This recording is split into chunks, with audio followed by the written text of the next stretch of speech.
नमस्कार, स्वागत है आप सभी का प्रश्नकाल में। मैं हूं प्रीति सिंह, मेरे साथ हैं हमारे संसदीय मामलों के संपादक अरविंद कुमार सिंह।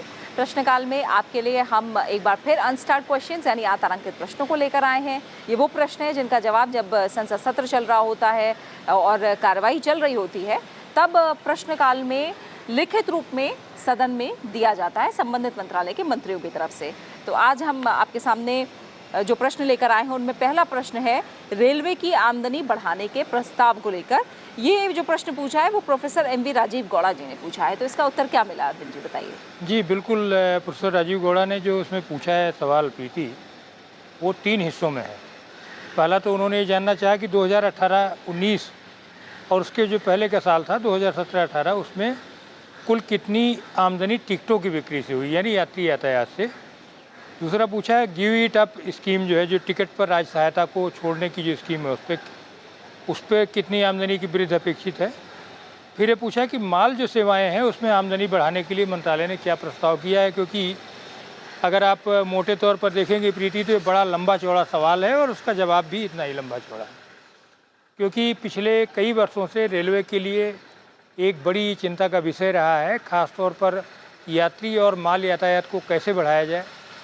और वो भी चूँकि आप जानते हैं कि पार्लियामेंट में इस बात को लेकर के काफ़ी गंभीर चर्चा होती है, अगर कभी रेल का किराया बढ़ाया जाए तो रेल का यात्री किराया ना बढ़े, उसके बीच से कैसे रास्ते निकाले जाएं और उसमें माल भाड़े का कैसे संयोजन किया जाए, क्योंकि एक लिमिट होती किसी भी चीज़ की।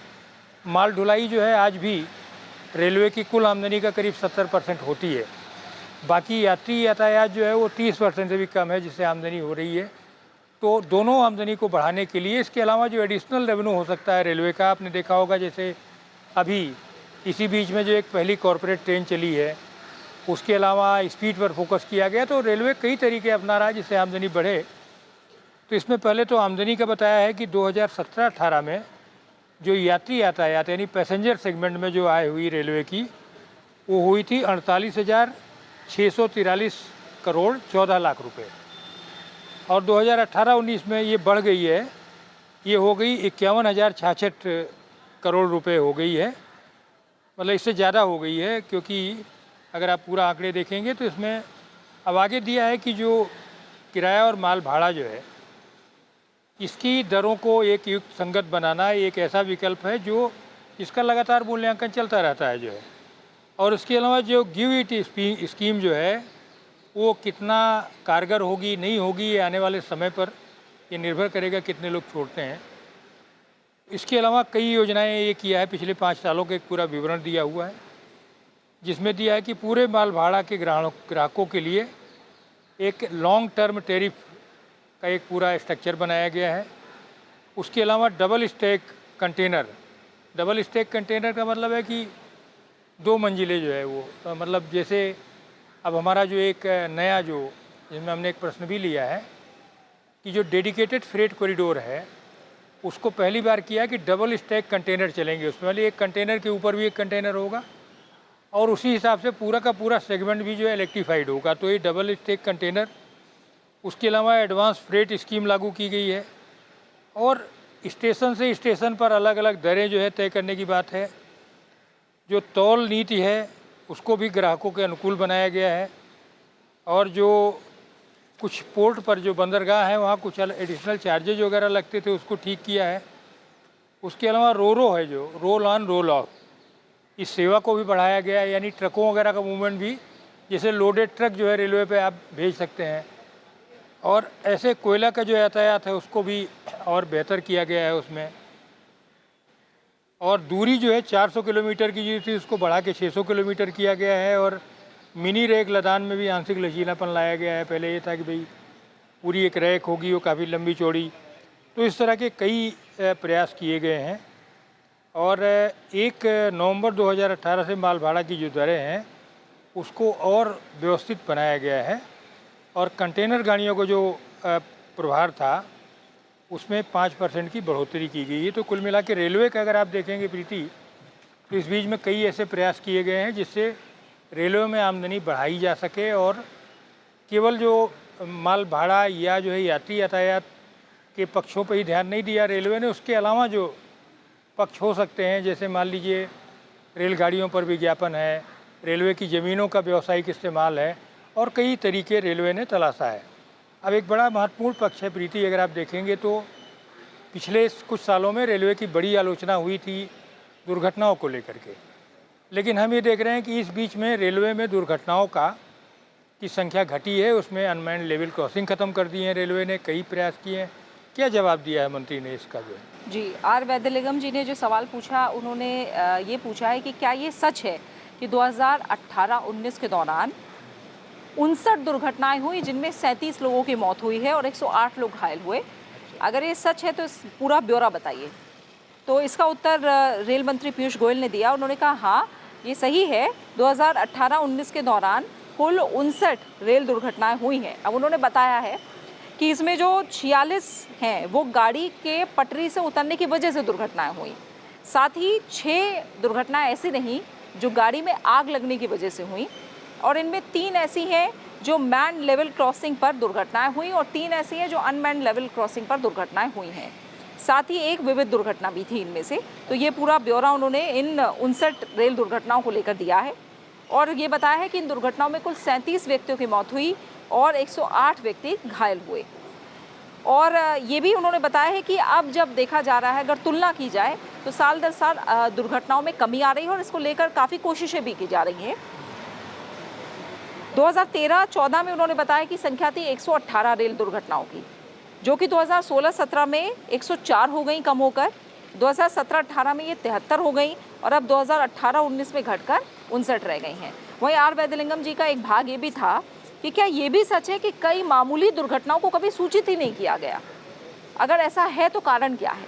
तो उन्होंने बताया कि दुर्घटना की जो नियमावली है या कहें जो दिशा निर्देश हैं, उसके अनुसार भारतीय रेल प्रणाली पर होने वाली सभी दुर्घटनाओं को मंडल नियंत्रण या कहें क्षेत्रीय रेलवे मुख्यालय को रिपोर्ट किया जाना ज़रूरी है। यानी जो भी रेल दुर्घटनाएं होती हैं उनको रिपोर्ट ज़रूर किया जाता है, मतलब छूटती नहीं कहने जी। का मतलब। हाँ, तो ये जानकारी इसमें निकल कर आई है।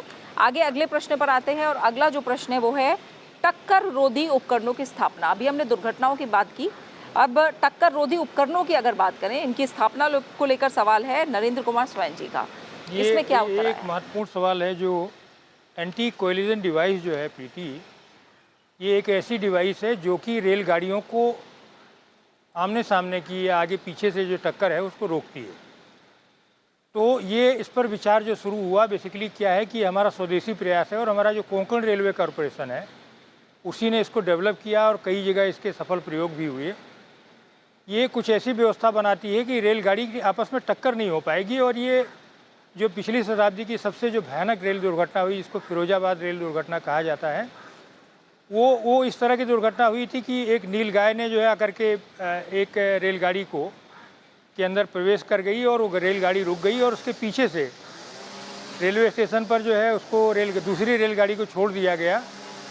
और वो जो रेलगाड़ी दूसरी थी, इतनी भयानक टक्कर हुई कि उसमें 300 से ज़्यादा लोगों की मौतें हुई थी और पिछले शताब्दी का सबसे भयानक दुर्घटना हुई। इसी के बाद विचार किया रेलवे ने कि ऐसा इंतजाम होना चाहिए किसी गाड़ी की टक्कर ना हो, चाहे आमने सामने की टक्कर हो, चाहे कई बार ऐसा भी हुआ कि पीछे से गाड़ियों ने आके टक्कर मारी है, ऐसी दुर्घटनाएं भी हुई, तो वो रुकें।